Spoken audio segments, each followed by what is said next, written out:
एक अजीब दिन एक दिन की बात है। सीनियर्स की प्रेजेंटेशन हो रही थी। उसी में सर ने हम लोगों को भी बुलाया था।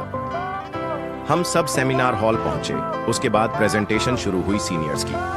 प्रेजेंटेशन खत्म होने के बाद डीन सर गुस्से में आग बबूला होकर सीनियर्स को सुनाने लगे कि तुम में से कोई भी पास होने के लायक नहीं है।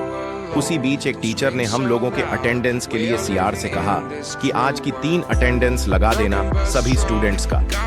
हम ठहरे बैक बेंचर्स जो कभी कभी क्लास आया करते थे, जब सुना कि 3 अटेंडेंस मिलने वाली है तो हम में से एक लड़का हंसने लगा खामोशी के मारे।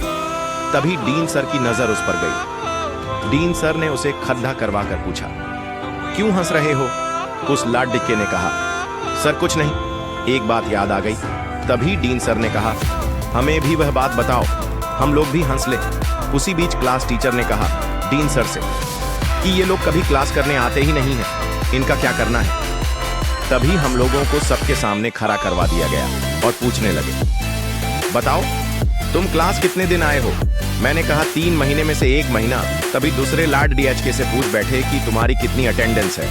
उस लाड डीएचके ने कहा 35%। क्या तुम क्लास करते हो? लाड डीएचके ने कहा एस सर। सर ने कहा फिर अटेंडेंस कम क्यों है? फिर सारे टीचर्स अपनी अपनी कहानियां सुनाने लगे। डीन सर को हमारे बारे में अटेंडेंस कम होने की वजह से head on F department sir ने डीन सर से कहा, इन सब का क्या करना है? डीन सर ने कहा इन सब को घर भिजवा दीजिए। अपनी अपनी भड़ास निकलकर सारे टीचर्स चले गए। उसके बाद हम लोग भी निकल गए और फिर से हंसने लगे।